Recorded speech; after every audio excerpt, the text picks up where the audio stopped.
잘 벌고 잘 살자. 네, 안녕하세요. 팍스 인베스트이너, 저는 진행을 맡은 이주원, 김수민입니다. 네, 여러분 어제 중복이었다라고 하는데요. 제가 사실 초복, 중복, 말복 이런 거를 잘 알지는 못하거든요.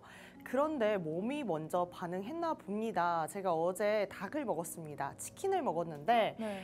이 삼계탕이 생각보다 칼로리가 높다라는 얘기를 듣고 제가 어제 치킨을 선택했는데요. 제가 먹은 치킨이 3,000칼로리라고 합니다. 네, 3,000칼로리? 네, 3,000칼로리나 된다고 합니다. 그래도 뭐 1,000칼로리의 삼계탕을 먹는 것보다 3,000칼로리의 치킨을 먹는 게 기분은 더 좋았다, 이렇게 말씀드릴 수 있겠습니다. 네. 우리 수민 씨는 어제 중복이었는데 뭐 특별히 먹은 거 있나요? 저는 중복이라서 저도 치킨을 먹고 싶었는데 타이밍이 안 맞아서 닭을 챙겨 먹지를 못했어요. 근데 또 이 복날의 의미가 이 여름에 기력 챙기고 화이팅해라, 이런 의미가 담겨 있으니까 오늘이라도 기력 충전해보려고 합니다. 좋습니다. 그렇다면 우리 수민 씨, 오늘 기력 충분히 하기 전에 오늘의 각오 또 있을까요? 네, 또 각오 준비해 봤는데요. 오늘이 또 마지막 거래일인 금요일입니다. 내일이면 휴일인데요. 오늘 출근길에 날씨가 정말 밝았는데 이 내일 휴일인 제 마음을 대변해 주는 게 아닐까 싶습니다. 네. 우리 시청자분들도 인베스트이너 시청하시면서 오늘의 날씨 맑음으로 가져가셨으면 좋겠고요. 오늘도 알찬 소식들로 준비했으니까요. 끝까지 시청해 주시면 좋겠습니다. 네, 저의 각오도 한번 이야기해 볼까요? 네. 저의 각오는 오늘은 참 뭘 해도 기분이 좋은 날입니다. 내일 주말이기도 하고 오늘 또 마지막 장을 앞두고 있는데요. 그러면서 우리 방송을 보시는 분들 오늘 장을 좀 예상도 해보고 대비도 해보셔야겠잖아요. 핫 이슈부터 경제 지시까지, 그리고 국내 증시, 미증시까지 브리핑 준비했으니까요. 끝까지 채널 고정해 주시면 좋겠습니다. 네, 이렇게 알찬 코너들 와중에 우리 주원 씨가 국내 증시 브리핑 준비해 주셨잖아요. 네, 맞습니다. 아까 말씀드린 듯이 오늘 장 좀 예상도 해보고 대비도 해보려면 어제 장이 또 중요하겠죠. 수급별로도 볼 거고요. 종목별로도 보도록 하겠습니다. 어제 장 우리 시장 같은 경우에 코스피, 코스닥 모두 파란불 켜며 하락 마감했습니다.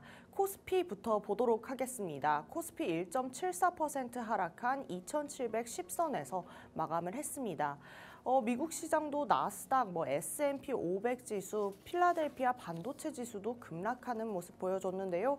이것들이 어쨌든 빅테크 기업들의 실적 실망감이 나오면서 영향을 받은 것으로 보입니다. 전일 장 마감 후에 실적 발표를 한 알파벳과 이 테슬라가 실적에 대한 실망 매물들이 나온 것으로 보여지는데요. 이 실적 매물들이 출회하고 실적 우려에도 M7이 동반 급락하는 모습 보여줬습니다.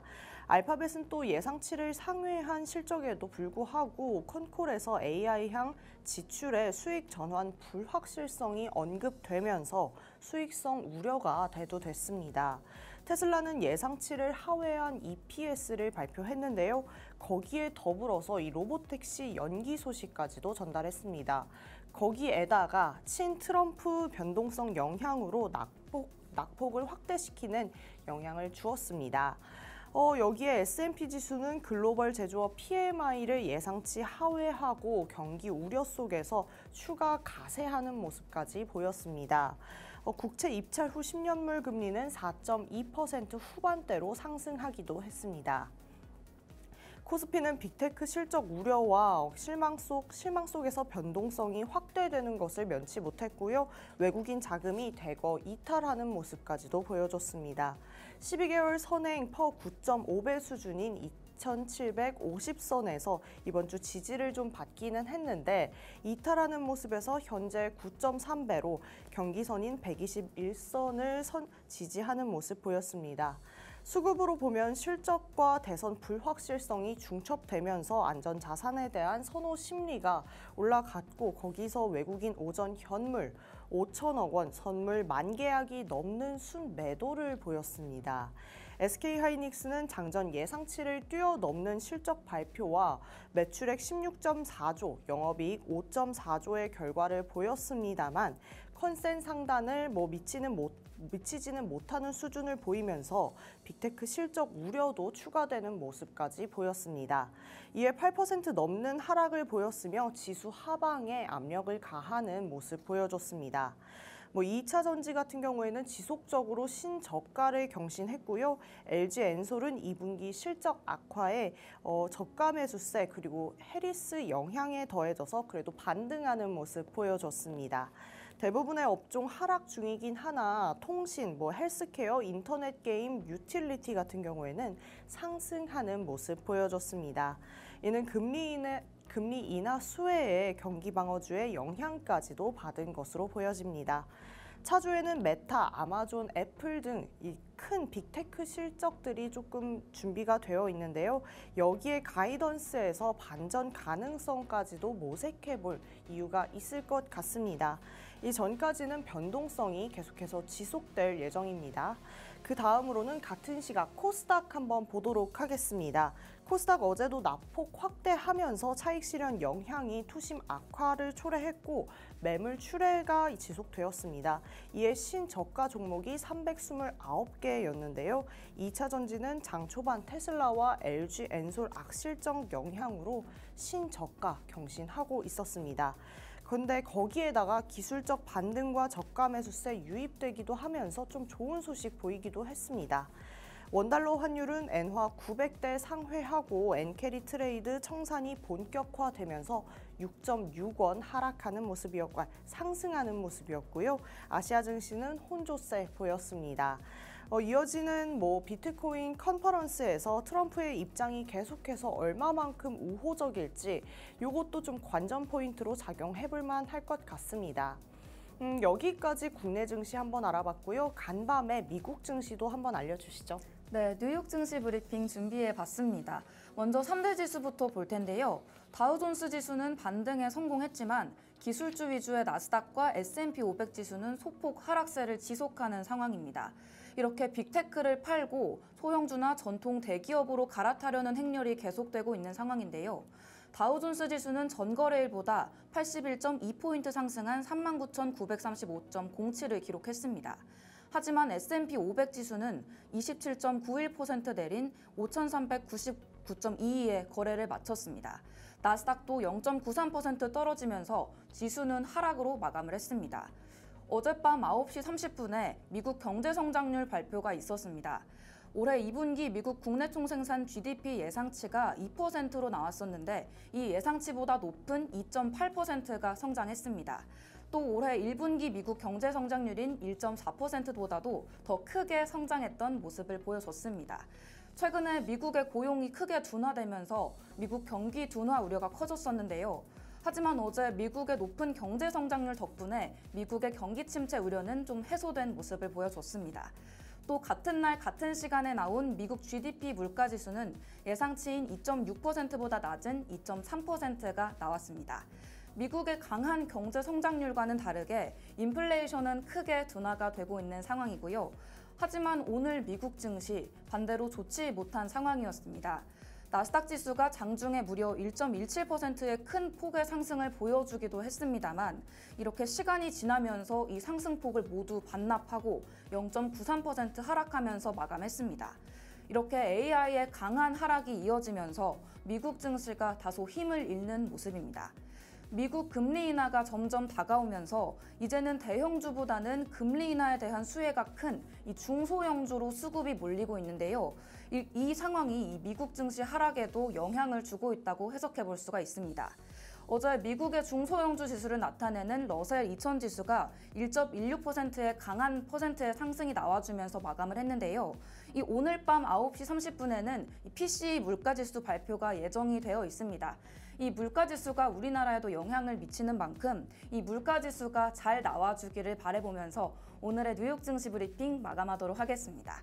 이제 뉴욕 증시까지 알아봤다면 우리 시장을 이끌어주는 요소들, 핫한 이슈들도 알아봐야겠죠? 네. 주원 씨가 오늘도 핫한 이슈들 준비해 주셨다고요? 네, 맞습니다. 저도 핫 이슈 준비해봤죠.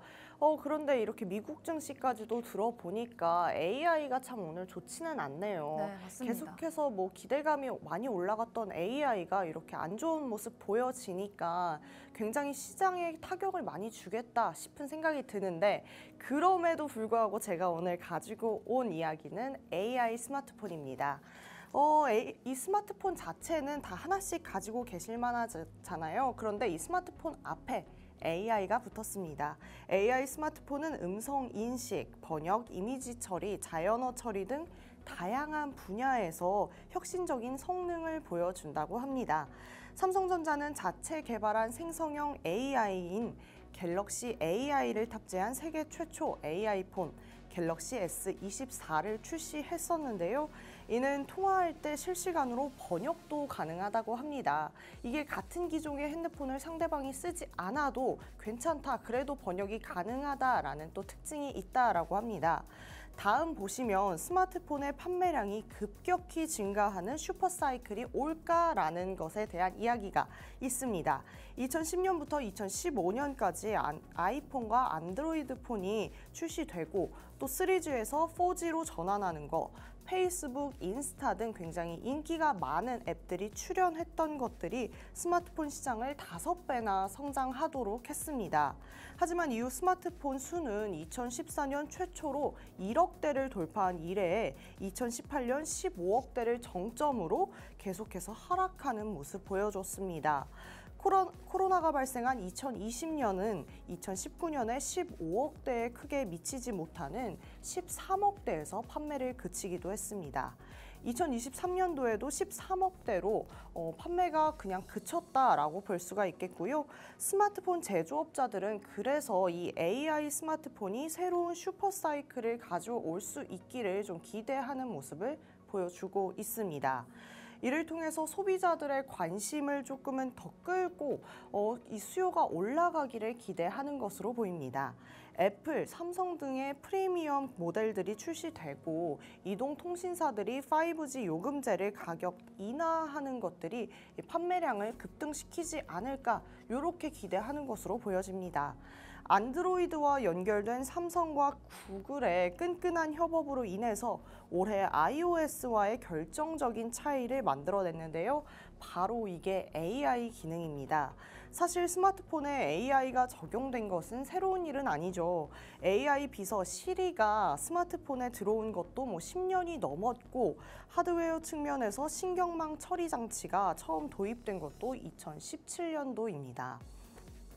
하지만 갤럭시 AI는 외부 네트워크 연결 없이 온 디바이스로 AI를 작동한다라는 점에서 굉장히 구글 제미나이와 삼성 가우스 등 다양한 거대 언어들을 처리할 수 있다라는 특징을 보이고 있습니다. 이번 갤럭시 24 시리즈는 사실상 구글과 삼성의 합작이라고 말씀드려도 과언이 아닐 것 같습니다. 그만큼 삼성은 실제 사용자와 기술이 만나는 하드웨어라는 이 접점에서 AI 기능들이 잘 전달될 수 있도록 엔지니어 관점에서 꽤 많이 고민을 한 것으로 보여집니다. 그렇다면 우리 수민 씨, 네. 혹시 이 AI의 기능을 조금 대충 들어보셨잖아요. 네. AI 스마트폰과 스마트폰의 차이점이 확 와닿으시나요? 아직은 잘 와닿지 않는 것 같은데요. 네, 저도 이게 조금 와닿지 않는다라는 부분이 있습니다. 앞서 말씀드린 것처럼 시리도 AI의 역할을 하고 헤이진이 이런 것들도 다 AI의 역할을 했기 때문에 과연 소비자들이 이 부분만 보고 판매를 결정할 수 있을까라는 것에 대한 의구심은 있겠습니다. 그래도 어쨌든 이 AI 스마트폰은 AI를 이용하기 위한 일련의 과정들을 크게 단축시켰다라는 점을 장점으로 내세우고 있는데요. 번역의 품질도 크게 올랐다고 합니다. 아마 이 모든 기능들은 사용자가 직접 사용해보고 느껴야지만 어쨌든 파급력이 있을 수 있는 부분이 아닐까 이렇게 생각해봅니다. 그런 면에서 출고가부터 어떠한 서비스들이 좀 우리가 받을 수 있는지 이런 것들을 좀 많이 개선해야겠다라는 부분에 생각도 들고요. 여기까지 어쨌든 AI 스마트폰이 뭔지 정도 알아봤는데요. 이 스마트폰 기업에 대한 이야기들도 2부에서는 집중적으로 다룰 예정이니까요. 채널 고정하시고 2부가 돌아올 때까지 좀 기대해 주셨으면 좋겠습니다. 그럼 저의 핫이슈 여기까지 좀 보셨고요. 우리 수민 씨의 핫이슈 한번 알려주세요. 네, 제가 준비한 두 번째 핫이슈 바로 소셜 커머스인데요. 이 오늘의 핫이슈가 소셜 커머스인 이유, 바로 티몬과 위메프의 판매 대금 정산 지연으로 인해 많은 판매자들이 피해를 입고 있기 때문입니다. 보시는 것처럼 천억 지급 불능 티몬 위메프, 몸집 불리다 줄도산 위기, 이런 헤드라인을 달면서 기사가 계속 쏟아지고 있는 상황입니다. 이제 그 내용을 자세히 알아보도록 할 텐데요. 다음 보시면 경기 하남시에서 농업회사법인을 운영하는 우리 최무 씨가 팀원으로부터 5월분 판매 대금 3억 4천여만 원을 받을 수 없다. 이런 통보를 받았다고 합니다. 팀원 측은 사정상 판매 대금 정산이 이루어지지 않고 있고 이런 상황들을 그저 설명하기만 했는데요. 이로 인해 최 씨는 직원들의 월급, 사무실 비용과 대출 원리금까지 모두 상환하지 못하는 상황에 이르렀습니다. 이런 감당하지 못하는 어려움들이 계속 이어지고 있는 가운데 팀원과 위메프의 판매 대금 정산 지연 사태가 많은 판매자들에게 큰 피해를 주고 있는 상황입니다. 다음으로는 얼마나 많은 사람들이 피해를 보고 있는지 보겠습니다. 와이즈랩과 리테일 굿즈가 이 티몬과 위메프의 지난달 이용자 수가 869만 명에 이른다고 답을 했는데요. 두 업체의 월간 거래액도 1조 원이 넘는 것으로 추정됐습니다. 사태가 장기화되게 되면 우리 경제 전반에도 상당한 파장이 있을 것이다. 이런 우려들이 계속해서 나오고 있는 상황입니다. 특히 불안해진 판매자들이 이탈을 가속화하게 되면서 자금 흐름은 더욱 악화되고 있는 상황입니다. 이렇게 티몬과 위메프가 판매업체에 정산하지 못한 미수금 규모는 아직 공개되지 않은 상황입니다. 하지만 업체들이 최소 1,000억 원에 이르는 이 빚이 있을 것이라고 파악하고 있는데요. 여행업체에서 받지 못한 미정상금만 수백억 원에 달하고요. 사태가 더 악화되면 줄도산 위기까지 보고 있습니다. 일부 판매자들은 이미 판매를 중단하고 구매 취소를 안내하고 있는데요. 이 상황 속에서 소비자가 받는 피해 또한 커지고 있는 상황입니다. 소비자들 사이에서도 이미 예약해뒀던 여행 상품이나 항공권 이런 것들을 환불받지 못하는 경우들이 계속 속출하고 있고요.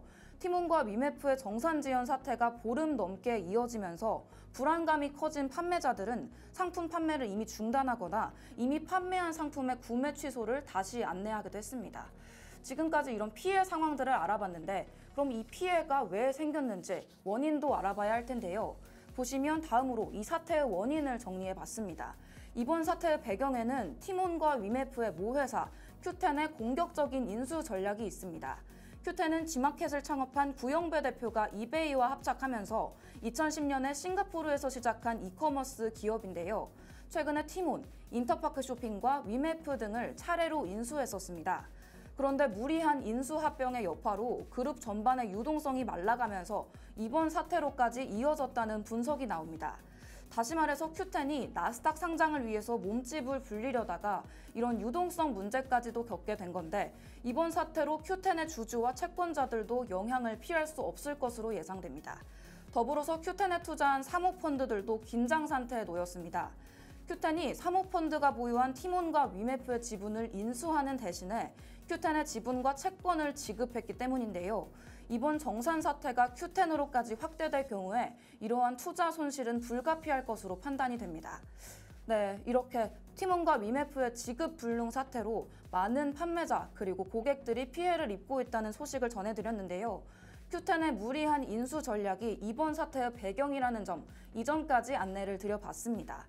이번 사태가 어떻게 해결될 수 있을지 그리고 우리 경제 전반에는 어떤 영향을 미치게 될지 계속해서 지켜보시면 좋겠습니다. 이렇게 오늘 주원 씨의 핫이슈부터 저의 핫이슈까지 알차게 알아봤는데요. 이제 다음으로는 우리 생활에 적용해 볼 수 있는 재미있는 이야기들 알아봐야겠죠. 네. 주원 씨가 준비해 주셨는데 네. 한번 소개해 주시겠어요? 네, 맞습니다. 이제는 우리 시장에 바로바로 적용할 수 있고 우리 삶에서 바로바로 와닿는 생활 속의 경제 이야기 시간이죠. 오늘도 경제 용어 이야기 해볼 건데요. 첫 번째는 배당과 배당 수익률입니다. 배당은 기업이 이익의 일부를 주주에게 현금으로 돌려주는 것을 이야기합니다. 배당 수익률은 주가 대비 배당금 비율을 이야기하는데요. 이렇게 어렵게 얘기하지 않고 예시를 들어보도록 하겠습니다. 코카콜라 같은 안정적인 기업은 정기적으로 배당을 지급하죠. 예를 들어서 코카콜라는 매년 주당 1.68달러를 배당금으로 지급하고 있습니다. 그리고 배당 수익률은 주가가 60달러일 때 주당 1.68달러를 배당금으로 지급을 하는데요. 그렇게 되면 배당 수익률은 2.8%가 되는 거겠죠. 배당 수익률은 주식의 투자 매력도를 평가하는 데 굉장히 중요한 수치가 될 수 있겠습니다. 네, 제가 다음으로 알려드릴 내용은 바로 투자 전략입니다. 투자 전략에는 여러 가지가 있겠죠. 이 투자자가 목표를 달성하기 위해서 계속해서 따라가는 계획을 의미하는데요. 다양한 전략이 있는데 각각의 장단점도 있습니다. 예를 들어서 장기 투자는 장기적으로 주식을 보유하면서 성장과 배당 수익을 노리는 전략입니다. 예를 들어서 워렌 버핏이 장기 투자의 대가로 유명하죠. 코카콜라와 같은 주식을 오랫동안 보유하면서 큰 수익을 거두고 있습니다. 반면에 단기 매매는 주식의 단기 가격 변동을 이용해서 수익을 내는 방법인데요. 예를 들어서 흔히 스캘핑이라고 부르는 단타 매매를 주로 하는 트레이더들은 하루에 여러 번 주식을 사고 팔면서 작은 가격 변동에서 이익을 취하고 있습니다. 또 마지막으로 가치주 투자가 있습니다. 바로 저평가된 주식을 찾아서 투자하는 전략인데요.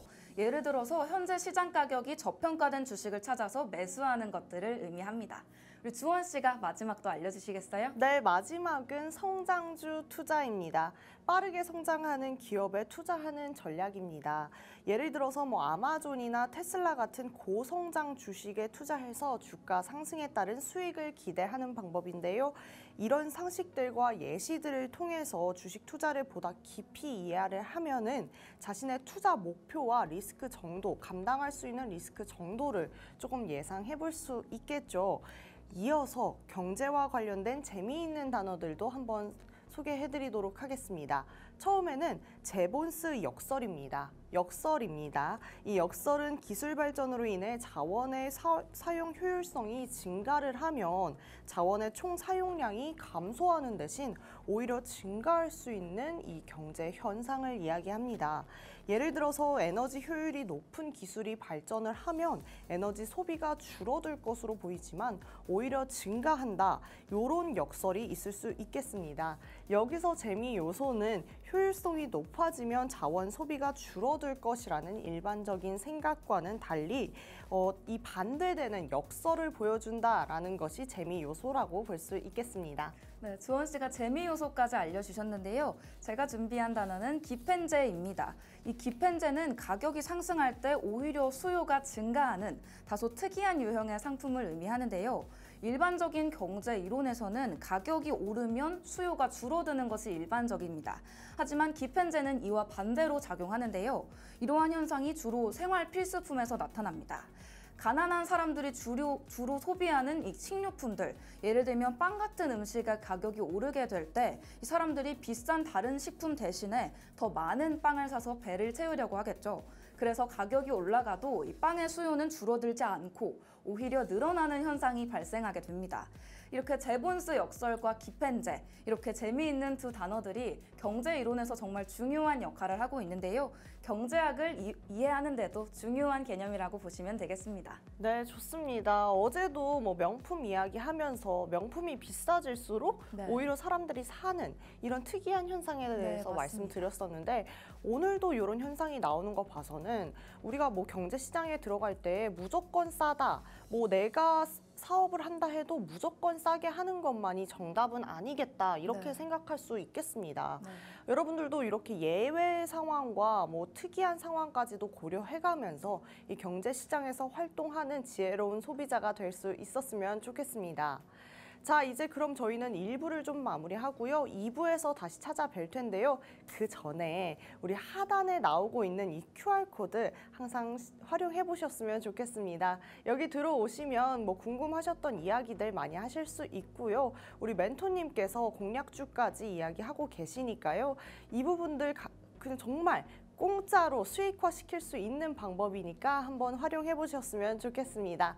그럼 저희는 2부로 금방 돌아오겠습니다. 그때까지 채널 고정!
네, 이렇게 주사인 볼트 타임이 다시 돌아왔습니다. 오늘은 또 어떤 특별한 이야기와 퀴즈들이 준비되어 있을지 함께 기대해보면서 출발하면 좋겠습니다. 오늘은 스마트폰에 대해서 계속해서 얘기해 볼 건데요. 스마트폰, AI 스마트폰까지 이야기해 보도록 하겠습니다. 이 시간에는 종목에 대한 이야기도 하고요. 관련 주들이 어떤 것들이 있고 또 스마트폰의 개요와 역사까지도 좀 알아보는 시간 가질 텐데요. 이제는 스마트폰이 너무나 발전하면서 이 스마트폰이 단순히 스마트폰 산업에 머무는 것이 아니라 반도체, 유리기판 이렇게까지 확장을 하고 있기 때문에 이 스마트폰을 잘 아는 것은 너무나 중요하다라고 말씀드릴 수 있겠습니다. 그렇다면 이 중요한 스마트폰 알아보기 위해서 바로 출발해 보도록 하겠습니다. 그렇다면 우리가 매일 사용하는 이 스마트폰은 무엇일까요? 바로 전화와 컴퓨터가 합쳐진 모바일 장치라고 이야기하면 좋겠습니다. 사실 20세기 전에도 이 스마트폰과 비슷한 TV폰, 스크린폰 등 상상 과학 전시회에 많이 나왔다고는 하는데요. 처음 스마트폰이 대중화되기 이전까지는 그야말로 이 스마트폰은 우리가 지금 생각하는 나르는 자동차 이런 것처럼 공상의 영역이었습니다. 그런데 21세기 접어든 지 지금 얼마 되지도 않았죠. 그런데 이렇게 만연하게 모든 사람들이 스마트폰을 들고 다니잖아요. 그런 것을 보면 우리 스마트폰이 얼마나 빠르게 정말 비약적으로 발전을 했는가를 실감할 수 있는 것 같습니다. 지금 이 보시는 것이 최초의 스마트폰입니다. 생각보다 굉장히 빠른 시기에 발명이 됐습니다. 이 친구의 이름은 IBM 사이먼입니다. 넘어가 보면 1992년에 설계되어서 그해 열린 컴덱스에 전시가 되었다고 하는데요. 1993년에는 대중들에게 공개가 되고 벨사우스에게 판매가 되었다고도 합니다. 이것은 휴대전화의 기능만 한 것은 아닌데요. 이런 것들의 역할도 하기는 했습니다. 넘어가 보도록 하겠습니다. 생각보다 많은 역할을 해줘. 주소록도 했고요. 심지어 세계 시각도 나왔고요. 계산기의 역할도 했고 메모장의 역할도 했습니다. 이뿐만 아니라 전자, 우편, 팩스, 송수신 거기에다가 오락까지 했다라고 합니다. 생각보다 굉장히 빠른 시간에 스마트폰이 나왔던 거죠. 제가 어릴 때만 해도 저희 엄마, 아버지는 이렇게 핸드폰을 밑으로 내려서 쓰는 이런 거를 했던 것 같은데 언제 그렇게 스마트폰이 출시가 돼서 스마트폰을 쓰고 있었는지 정말 선진국은 그 당시에 어땠는지 참 궁금하기도 합니다. 그렇다라고 하면은 이렇게 전화번호를 누를 필요가 없이 단추가 없이 스마트 스크린으로 스마트폰을 했다라고 하는데 그러면은 정말 우리가 살았던 그 시대는 1990 후반대와 1990 초반대 이렇게 다른 세계를 살 수 있나 그런 생각도 해보기도 합니다. 1996년에는 노키아 9000 커뮤니케이터를 시작으로 첫 스마트폰 제품 라인을 발표하기도 했는데요. 당시 노키아의 베스트셀러 휴대전화와 휴렛 패커드 초기에 성공적인 값비싼 이 PDA가 나옵니다. 이 두 개의 장치들을 힌지에서 고정한 모델이며 가격 또한 굉장히 높았다라고 합니다. 하지만 노키아는 2007년 이후에 애플을 중심으로 급박하게 바뀌던 모바일 생태계에 적응하지 못하고요. 적자를 맞이했습니다. 현재는 마이크로소프트에게 인수된 상황이라고 합니다. 넘어가 보도록 하겠습니다. 그럼 바로 마이크로소프트 알아봐야겠죠. 마이크로소프트 윈도우 모바일 팜원에 팜이 각각 유무선 네트워크 연결을 시작하기로 했고 이것들이 각각 2002년, 2003년에 정식으로 OS상에서 전화 모듈을 지원함으로써 PDA 폰과 스마트폰이 출시되었다라고 합니다. 2012년에는 스마트폰용 운영체제 윈도우 폰을 출시하면서 이 노키아를 필두로 스마트폰을 많이 만들었고요. 시장의 반응은 나쁘지 않았다라고 합니다. 그리고 2014년부터는 마이크로소프트 모바일이 직접 휴대폰을 만들기 시작했습니다. 그렇다라고 하면 여기까지는 노키아, 마이크로소프트 다 와닿지 않을 만한 기업들이긴 할 것 같습니다. 하지만 이제 대망의 애플이 나오기 시작합니다. 애플은 iOS 기반으로 아이팟 휴대전화, 모바일 인터넷이라는 세 가지 주요 기능을 합친 스마트폰 아이폰을 출시합니다. 이거 유명한 영상 있지 않습니까? 스티븐 잡스가 우리는 이거를 아이폰이라고 부릅니다 하면서 다 키시잖아요. 그거 다 기억나시죠? 그때 나온 게 이 아이폰입니다. 우리 수민 씨 궁금한데요. 혹시 그 영상 본 적 있으신가요? 네, 저는 생방송으로 보진 못했고 네. 유튜브 통해서 봤었는데 뭔가 딱 그 시그니처 복장에 딱 그쵸, 발표를 해주시는데 그쵸. 온몸에 소름이 돋더라고요. 맞아요. 저도 네. 와, 이게 막 역사의 시작이었구나. 막 이런 생각 들면서 괜히 막 허세 같지 않고 그게 네. 그냥 세 글자 얘기했는데 이걸 우리는 아이폰이라고 합니다. 딱 했는데 너무나 평범한 이야기에 그 어떤 아우라가 네. 넘실거리는 그 네. 느낌이 있으셨죠. 맞습니다. 네, 그래서 저희가 이제 아이폰에서 벗어나지 못하고 둘 다 아이폰을 사용하고 있습니다. 이게 바로 마케팅이 아닌가 싶습니다. 저희도 이제 좀 그런 아우라를 탑재해가지고 네. 저희 시청자분들을 막 끌어들이도록 하겠습니다. 네, 그래서 이 주요 기능을 합쳐진 아이폰이 출시가 됐는데 그 뒤로 2008년에는 3세대 통신망을 지원하는 아이폰 3G가 출시됐고 이 제품을 더 업그레이드해서 2009년에는 아이폰 3GS를 그리고 2011년에는 4S를 2012년에는 5까지 출시하면서 지금까지도 아이폰 시리즈를 계속해서 이어나가고 있죠. 그리고 애플은 이 스마트폰이 활성화될 수 있도록 스토어라는 개념을 처음 도입했다고 합니다. 2015년 9월에는 아이폰 6S, 6S와 아이폰 6S 플러스를 출시했고 3D 기능이 좀 들어가 주면서 화소도 올라갔으면서 전체적인 성능까지도 올렸다라고 볼 수 있겠습니다. 그리고 여기에서 중요한 로즈 골드 색상이 나옵니다. 이때 이거를 너무 사고 싶어서 저는 결국 샀거든요. 아주 그냥 부모님 등골을 빼먹는 친구들이 한둘이 아니었죠. 로즈골드라니. 여태까지 흰색, 검은색밖에 없었던 이 휴대폰 시장에서 로즈골드라니 굉장히 신선한 충격이었습니다. 이 아이폰은 세계적인 스마트 시장에서 수익률 94%를 차지하게 되었습니다. 게다가 2016년 7월에는 스마트폰 최초로 누적 판매량 10억 대를 돌파하기도 했습니다. 그 다음 보도록 하겠습니다. 미국에 아이폰이 있다라고 하면 한국엔 삼성전자가 있죠. 삼성전자는 몇 년도에 무엇을 내장한 갤럭시가 처음 출시됐는데요. 이 질문은 우리 수민 씨에게 해보도록 하겠습니다. 수민 씨 한번 네. 맞춰보실 수 있겠어요? 이거 뭔가 이 내용은 아닌 것 같지만 네. 또 맞는 말을 한번 해보자면 네. 2024년에 AI를 내장한 갤럭시가 출시됐다. 너무 똑똑해요, 우리 수민 씨. 네. 지금 스마트폰 이제 갤럭시가 처음 출시된 걸 얘기하는데 모르니까 아까 얘기했던 거 2024년에 갤럭시 24가 출시된 건 맞잖아요. 네. 이렇게 맞는 AI 이야기를 탑재됐잖아요. AI 탑재됐잖아요. 이렇게 말씀을 해주셨는데 제가 못 이깁니다. 그 얘기도 맞는데 우리 갤럭시 자체는 2009년에 안드로이드를 탑재하면서 처음 출시됐다라고 합니다. 네, 저희에게도 정말 익숙한 안드로이드를 2009년에 출시를 한 건데요. 그렇다면 이 추억의 LG폰 안 볼 수가 없겠습니다.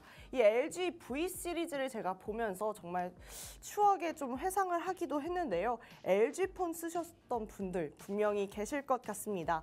내구성이 정말 좋아서 너무나 잘 이용했던 것 같은데 제가 요것을 조금 어릴 때부터 썼는데 그때도 굉장히 좋았던 그런 스마트폰이라고 볼 수 있겠습니다. 그렇다면 스마트폰의 슈퍼 사이클은 오게 될까요? 저는 오리라고 생각합니다. 왜냐하면 저번처럼 교체 시기가 조선 마냥 돌아왔다 이렇게 얘기하기는 애매하기는 한데요. AI 스마트폰이 약간은 연료 역할을 해주지 않을까라고 생각을 합니다. 챗GPT만 해도 많은 사람들이 사용하게 됐고 이제는 시리아, 헤이진이 이런 것들이 너무나 익숙한 가운데 이게 쉽게 가동되는 내 핸드폰이 나온다? 시리 솔직히 좀 대답을 안 하잖아요. 그런데 이런 것들이 정말 간소화돼서 과정이 좀 단축돼서 나온다? 라고 하면은 저 같은 경우에는 바꿀 것 같습니다. 하지만 문제도 분명히 있을 것 같습니다. 첫 번째는 정말 핸드폰이 이렇게 비싼데 AI 시리도 있고 잘 대답은 안 합니다만은 시리도 있고 지니도 있는데 굳이 요거 때문에 내가 바꿀까? 요거는 좀 소비자 입장에서 한번 생각해 볼 것 같고, 같은 이야기이긴 하지만 비용 문제도 발생을 할 것 같습니다. 가격을 너무나 싸게 내놓지는 않겠죠. 그 비용들을 얼마만큼이나 좀 감소해서 내놔줄지, 그리고 거기에 더불어서 얼마만큼이나 좀 좋은 서비스를 받을 수 있을지까지도 소비자 입장에서는 좀 고려해 볼 것 같습니다. 그거 아니어도 그럭저럭 잘 살고 있기 때문에 요것들이 개선되지 않는다라고 하면은 약간은 좀 어렵지 않을까 싶은 생각도 있습니다. 마지막 퀴즈 풀고 넘어가도록 하겠습니다. AI 탑 기능을 탑재한 스마트폰은 어떤 기능들이 있을까요? 이것들은 제가 한번 같이 풀어보면 좋겠습니다. 일단 음성 인식 당연히 하고요. 아까 말씀드린 것처럼 상대방이랑 통화하면 바로바로 그 자리에서 번역까지 해주는 고차원적의 번역이 가능해졌습니다. 그리고 이미지 처리까지 가능해진 것을 보면 정말 이제 컴퓨터와는 큰 차이를 볼 수도 없을 만큼 많이 발전했다라고 볼 수가 있겠습니다. 자, 오늘 이렇게 스마트폰부터 AI 스마트폰까지 좀 알아봤고요. 기업마다의 역사도 좀 알아봤는데 어떻게 즐거우셨나요? 이 시간 바로 끝나는 거 아니고 수민 씨 돌아와서 또 많은 이야기와 퀴즈들 준비되어 있으니까요. 수민 씨 나올 때까지 채널 고정!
화창한 아침 열어주고 있는 굿모닝 인베 퀴즈 타임에 이어서 수민이 시간이 돌아왔습니다.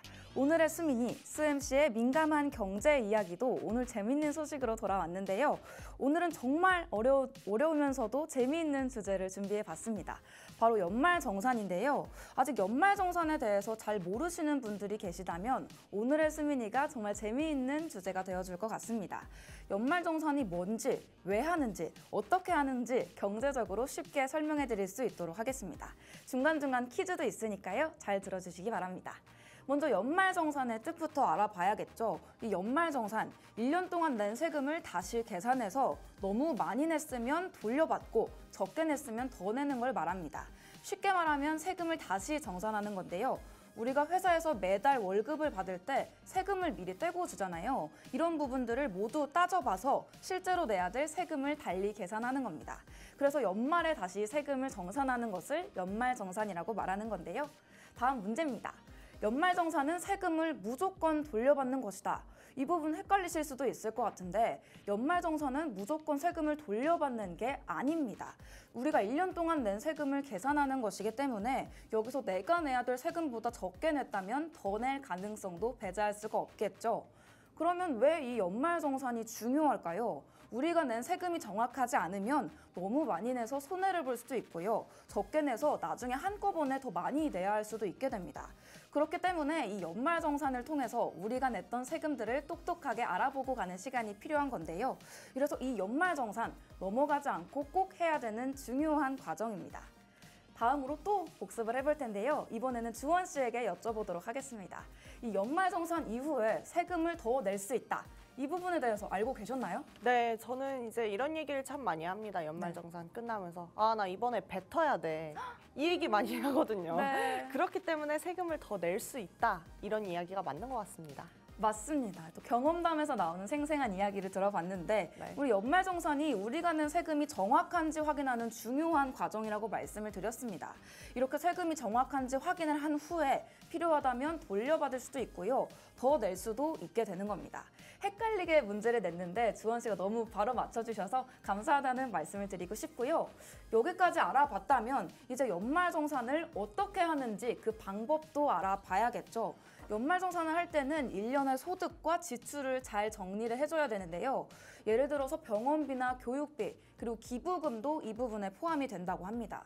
회사에서는 보통 12월이나 1월에 연말정산 서류를 제출하라고 하는데요.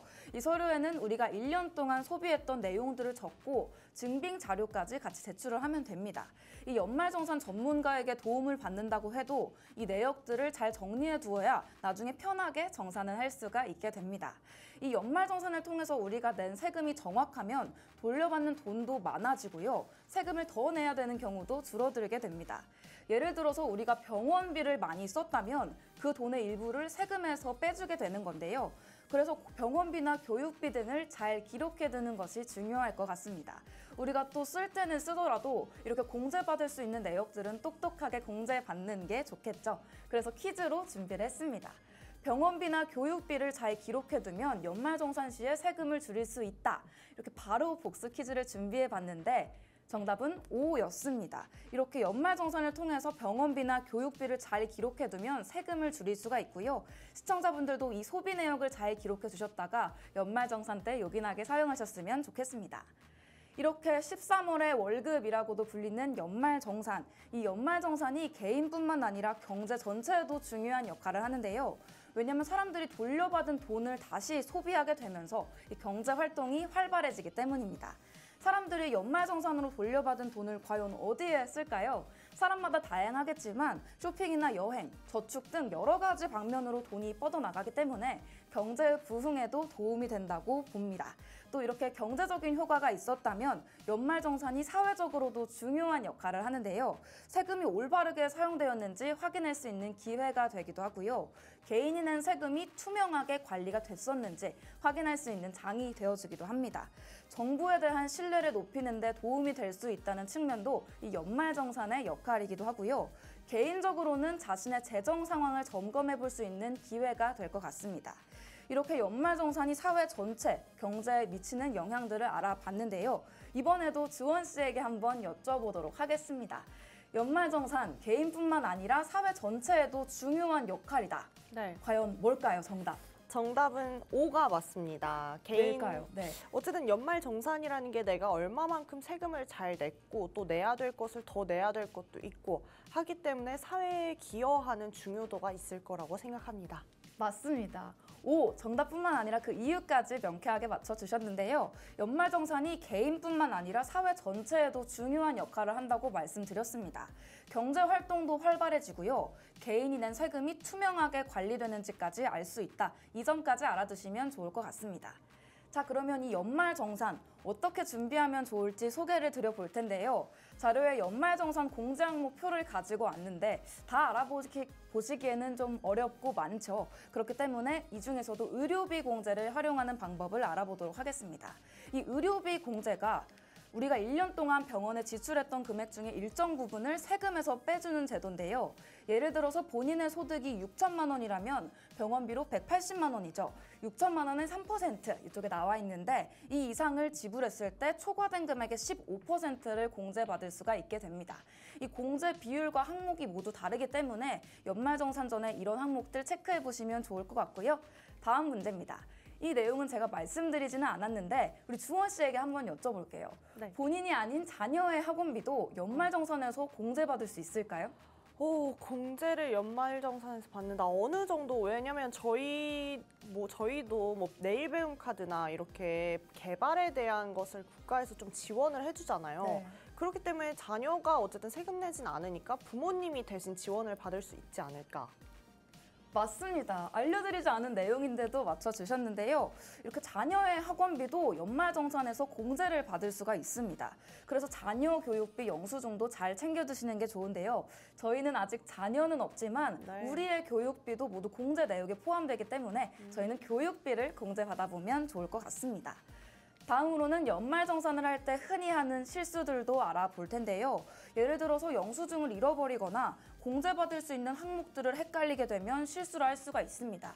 앞서 보여드렸듯이 표가 굉장히 복잡하고 어렵기 때문에 이 부분에서 실수가 많이 나오고 있는데요. 이런 부분들에서 공제받을 기회를 놓칠 수도 있기 때문에 공제 항목을 잘못 기재하게 되면 세금을 더 많이 내는 경우가 생기기도 합니다. 이런 실수들을 피하려면 1년 동안의 영수증을 잘 정리를 해두고요. 공제 활동들을 모두 꼼꼼하게 확인해보는 게 좋겠습니다. 어쩌면 오늘 내용 중에 가장 중요한 내용일 수도 있을 것 같은데요. 다음 문제입니다. 연말정산에서 영수증 누락 시에는 공제 기회가 사라진다. 정답은 뭘까요, 우리 주원 씨?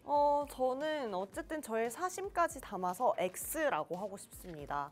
뭐 영수증이 없다고 해서 그 기록이 사라지는 건 아니고 요즘에는 막 가상화폐도 있고 뭐 비트코인 뭐 다 있는데 그렇게 뭐 영수증 종이 하나 없어졌다고 해서 내가 못 받는다? 이건 좀 억울하다. 이렇게 볼 수 있을 것 같아요. 네, 일부는 맞고 일부는 틀렸습니다. 네. 또 공제가 받을 수 있는 건 영수증, 저 종이 영수증을 말한 게 아니라 네. 영수를 할 수 있는 이 문서를 의미했던 건데요. 우리 주원 씨의 말씀대로 종이 영수증이 없어졌다고 네. 공제받을 기회가 모두 사라지지는 않습니다. 하지만 이 영수증, 이렇게 기록을 증빙할 수 있는 서류가 없다면 공제받을 수 있는 기회도 없어지겠죠. 이렇게 공제받을 수 있는 기회 놓치면 정말 아쉽잖아요. 자칫 잘못 정리하게 되면 세금 폭탄을 맞을 수도 있기 때문에 이 부분 유의하셔서 세금 다이어트 원활하게 진행을 해보셨으면 좋겠습니다. 오늘은 이렇게 연말정산에 대해서 알아봤는데요. 13월에 월급이 될 수 있도록 우리 세금 다이어트 잘 하셔서 13월에 월급 챙겨보셨으면 좋겠습니다. 이 연말정산에 대해서 깊이 있게 알아보는 시간, 오늘이 유일할 텐데요. 우리가 1년 동안 낸 세금을 다시 계산해서 정확하게 맞추는 순간이니만큼 놓치지 말고 꼭 챙겨보셨으면 좋겠습니다. 이렇게 오늘의 수민이, 수MC의 민감한 경제 이야기가 마무리됐는데요. 오늘 끝까지 들어주신 우리 주원 씨에게 소감 한번 여쭤보고 싶습니다.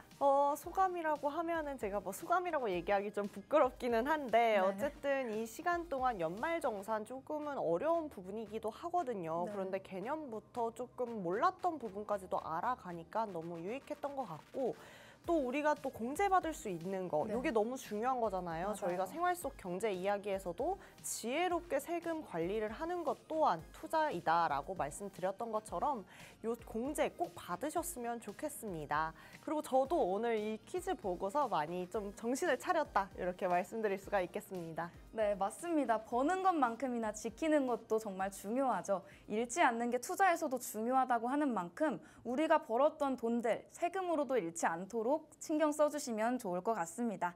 네, 그러면 저희는 다음 주에도 알차고 재미있는 소식들로 찾아오겠고요. 지금까지 인사드린 김수민이었습니다. 굿모닝 인베는 여기서 마무리하도록 하겠습니다. 지금까지 안내드린 정보는 투자 판단에 대한 조언일 뿐 해당 종목에 대한 상승과 하락을 보장하지 않는다는 점 투자에 유의해 주시면 좋겠습니다. 고맙습니다.